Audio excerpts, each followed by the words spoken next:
மக்களின் முதல்வர் செல்வி ஜெயலலிதா வழிகாட்டுதலின் பேரில் நெல்லை, தூத்துக்குடி, கன்னியாகுமரி ஆகிய மாவட்டங்களில் மேற்கொள்ளப்பட்டு வரும் டெங்கு காய்ச்சல் ஒழிப்பு நடவடிக்கைகள் குறித்து அமைச்சர்கள் Thiru S P. Velumani, doctor C. Vijayabaskar ஆகியோர் அதிகாரிகளுடன் ஆய்வு நடத்தினர்.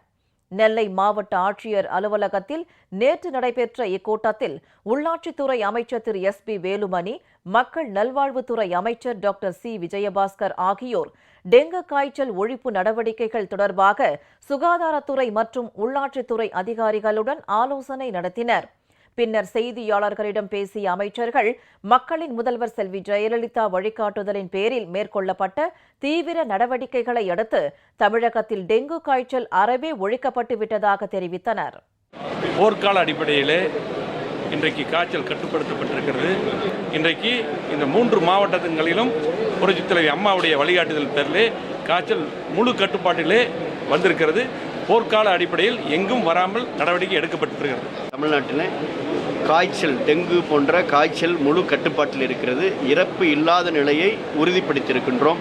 தொடர்ந்து மக்களுடைய முதல்வர் அம்மாவுடைய அரசு இந்த காய்ச்சல் முன்னேற்பு நடவடிக்கைகளையும், முன்னெச்சரிக்கை நடவடிக்கைகளையும், விழிப்புணர்வு நடவடிக்கைகளையும் அனைவருடைய ஒத்துழைப்போடு தொடர்ந்து எடுத்து வருகிறது.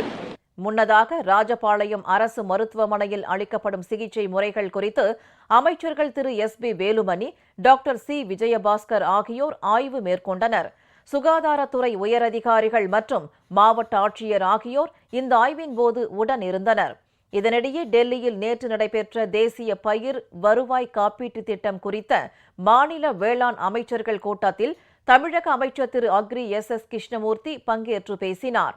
மக்களின் முதல்வர் செல்வி ஜெயலலிதா வலியுறுத்தியதன் அடிப்படையில் ஏற்கனவே நடைமுறையில் இருந்த தேசிய வேளாண் பயிர் காப்பீட்டு திட்டம் 2014-2015 ஆண்டிலும் செயல்படுத்தப்பட்டதாக கூறினார்.